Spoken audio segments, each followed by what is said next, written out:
జై హో.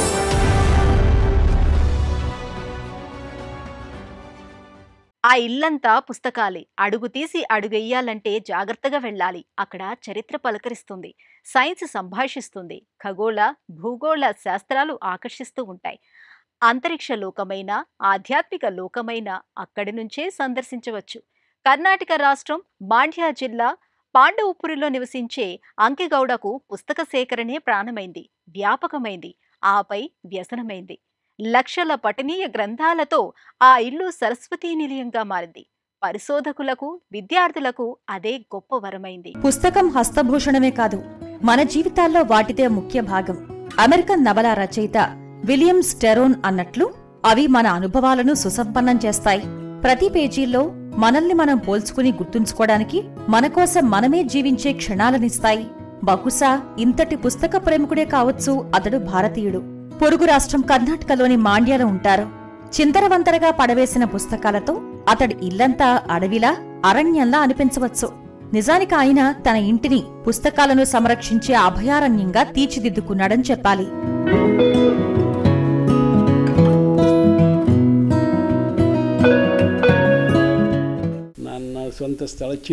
మా స్వగ్రామం చిన్న కురళి.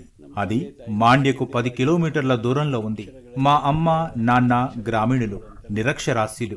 అలాంటి కుటుంబ నేపథ్యం నాది. నాకేమో పుస్తకాలంటే ఇష్టం, చదవాలని మహా కోరిక. అందువలనే ఇలాంటి పని ఎంచుకున్నారు. 15 లక్షల పుస్తకాల సేకరణలో నాది ప్రపంచ రికార్డు. ఇంకా చాలా పుస్తకాలున్నాయి. ఇప్పుడు మీరు చూస్తోంది సగం. మరో 8 లక్షల పుస్తకాలు బయట ఉన్నాయి. వాటిని సురక్షితంగా ఉంచుదామంటే వీలులేని పరిస్థితి.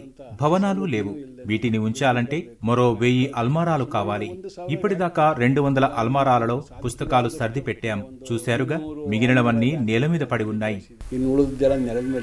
అంకెగౌడ సామాన్య రైతు కుటుంబంలో పుట్టారు.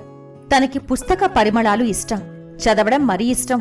పాఠశాల రోజుల్లో ఏ పుస్తకం కొనాలన్నా డబ్బులుండేవి కావు. మిత్రుల సాయంతో చదువు పూర్తి చేశారు. నీలానే పుస్తకాలు కొని చదివే స్తోమత లేని వారెందరో ఉన్నారు.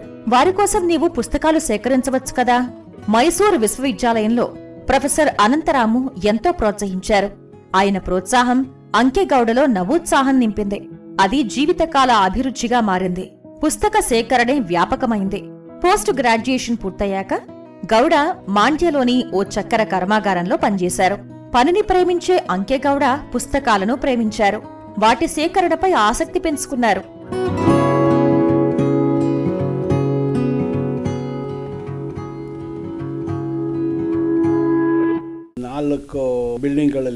నాలుగు భవనాల్లో పుస్తకాలను ఉంచా. నాకు ఒక్క సహాయకుడు కూడా లేడు. నాకు 75 ఏళ్ల వయస్సు. దీని నుంచి ఏ ఆదాయం లేదు. ఎవరూ సహకరించడం లేదు. అయినా ఇప్పుడు ఎవరికి పుస్తకాలు చదివే ఆసక్తి లేదు. ఇప్పుడు అందుబాటులో ఉన్న పుస్తకాలు అప్పుడు వరమవుతాయి. చెప్పాలంటే చెట్టు కింద కూర్చొని మంచి పుస్తకం చదివే ఆనందం మరొకటి ఉండదు. విశ్వవిద్యాలయాల విద్యార్థులు, పరిశోధకులు వస్తుంటారు. పోటీ పరీక్షలకు సిద్ధమయ్యే అభ్యర్థులు చదవటానికి ఇక్కడికి వస్తున్నారు. వారికి ఎలాంటి ప్రవేశ రుసుము తీసుకోవడం లేదు. సమయాలు లేవు. ఉదయం 7 గంటల నుంచి సాయంత్రం వరకు చదవవచ్చు. నా సంపాదనలో అత్యధిక భాగం 80% వరకు పుస్తకాల కొనుగోలుకే వెచ్చించారు. గత 30 ఏళ్లుగా అంకెగౌడ పుస్తక సేకరణలో అద్భుత ఖ్యాతి గడించారు. లక్షల పుస్తకాలు సేకరించారు. మాండ్యలో నివసిస్తున్నారు. పుస్తకశాలనే కన్నడ భాషలో పుస్తకమానే. పుస్తకాలను తన కుటుంబ సభ్యులా భావిస్తారు. ఆయన 20 విదేశీ, స్వదేశీ భాషా పత్రికల్ని సేకరించారు. నవలల్లో ఎక్కువగా కన్నడ నవలలున్నాయి. 1832 నాటి పుస్తకాలు ఇక్కడ ఉండడం విశేషం.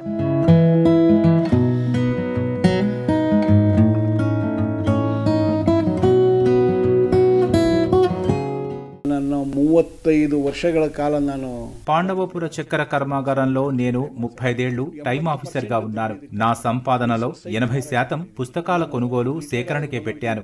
నా అభిరుచి కోసం మైసూరులో ఇళ్ల స్థలం విక్రయించారు. పదవీ విరమణ తర్వాత 35 లక్షలు వచ్చాయి. నేను మాత్రం పుస్తకాల కొనుగోలుకే వెచ్చించాను. మనిషి జన్మ ఎత్తినందుకు రాక్షసంగా బతకకూడదు. మానవత్వంతో జీవిద్దాం. నేను సామాజిక శ్రేయానికి పుస్తక సేకరణ ఎంచుకున్నాను. పుస్తకದ ಒಂದು ಕಾಯಕವನ್ನು ಅವಲಂಬಿಸಿಕೊಂಡಿದ್ದೇನೆ. స్థానికులు వెక్కిరిస్తూ ఉంటారు, ఎగతాళి, హేళన చేస్తుంటారు. పైగా ఆర్థిక సవాళ్లు ఉన్నాయి. అయినా పుస్తకాలన్నా సేకరణ అన్నా మక్కువ తరగలేదు. గృహ అవసరాల కంటే పుస్తకాలకే ఎక్కువ ప్రాధాన్యమిస్తారని ఆయన జీవిత భాగస్వామి విజయలక్ష్మి చెబుతుంటారు. తనకెంతో పేరు తెచ్చి విలువను పెంచిన పుస్తక సేకరణే ఆయనకానందం.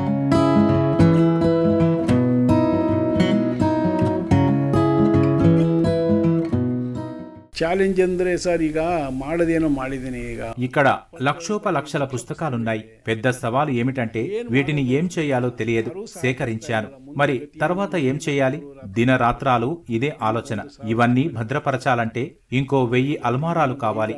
5-6 భవనాలను నిర్మించాలి. అంశాల వారీగా వర్గీకరించాల్సి ఉంది. పుస్తక సేకరణ ముఖ్యం కాదు, వాటిని ప్రజలకు అందుబాటులో ఉంచాలి. అప్పుడే నేను చేసిన ఈ పనికి సార్థకత. ಆಗ ಮಾತ್ರ ಆ ಮಾಡಿದ ಕೆಲಸ ಸಾರ್ಥಕ. అదే నన్ను అగులు రాత్రి కొరతే. అంకెగౌడ పుస్తక మహల్లో కేవలం పుస్తకాలు మాత్రమే ఉంటాయనుకుంటే పొరపాటే. అభిరుచితో సేకరించిన స్టాంపులు, పాతకాలపు సినిమా పోస్టర్లు, కరెన్సీ నోట్లు, వార్తాపత్రికలు, జర్నల్స్ ఉన్నాయి. కన్నడ రచయిత కువెంపు తదితరులు రాసిన వ్యాసాలను చూడవచ్చు. ఇంకా 5000 రకాల శుభలేఖలు సేకరించి సాంస్కృతిక వారసత్వ పరిరక్షణలోనూ తన ఆసక్తిని చాటుకున్నారు. 1975లో పుస్తకాల సేకరణను చేపట్టారు. పనిలో పనిగా అలనాటి అమూల్య జ్ఞాపికల్ని భద్రపరిచారు.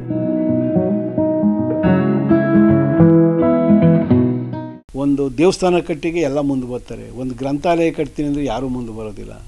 ಅದ ಹೋಗ್ಬೇಕು. ఆలయ నిర్మాణం అంటే అందరూ ముందుకు వస్తారు, కానీ పుస్తకాలయం కడతాం సాయపడండి అంటే ఎవరూ రావటం లేదు. ఈ మనస్తత్వం తొలగిపోవాలి. జ్ఞానాన్ని పెంపొందించుకోకపోతే మనం ఏమీ సాధించలేం. ఒక గ్రంథాలయం నిర్మిస్తే 1000 మేధావులు, పరిశోధకులు తయారవుతారు. అందుకే పుస్తకాలయం నిర్మించాలని నా కోరిక, విన్నపం. ನೀವೊಂದು ದೇವಸ್ಥಾನ ಕಟ್ಟಿದ್ರೆ 1000 ಜನ ಭಿಕ್ಷುಕರು ಉಟ್ಕೋತಾರೆ. ಒಂದು ಗ್ರಂಥಾಲಯವನ್ನು ಕಟ್ಟಿದ್ರೆ 1000 ಜನ ಪಂಡಿತರು ಉಟ್ಕೋತಾರೆ, ಸಂಶೋಧಕರು ಉಟ್ಕೋತಾರೆ, ಒಳ್ಳೊಳ್ಳೆ ಓದುಗರು ಉಟ್ಕೋತಾರೆ. ಅದರಿಂದ ಗ್ರಂಥಾಲಯವನ್ನು ಕಟ್ಟಿ ಅನ್ನೋದೇ ನನ್ನ ಒಂದು కోరిక. అంకెగౌడ విద్యాభివృద్ధి, సాహితీ వికాసానికి ఆయన చేస్తున్న సేవలను కర్ణాటక ప్రభుత్వం గుర్తించింది. 2014లో రాజ్యోత్సవ పురస్కారంతో సత్కరించింది. ఇంకా అనేక పురస్కారాలు వరించాయి. భవిష్యత్ తరాలకు జ్ఞాన సంపద అందించేందుకు మాండ్యాలో పెద్ద పుస్తకాలయం నిర్మాణం అంకెగౌడ కళ. త్వరలోనే కార్యరూపం పొందే అవకాశం ఉంది. తమ పుస్తక మహల్కు వచ్చిన అతిథుల్ని, పాఠకుల్ని గౌడ, ఆయన భార్య స్వాగతిస్తారు. అక్కడ సందర్శకులకు సొంత ఇంట్లో ఉన్న అనుభూతి కలుగుతుంది. పఠనం మీద ఆసక్తి పెరిగేలా చేస్తున్న వీరి నిస్వార్థ సేవ మహోన్నతమైనది.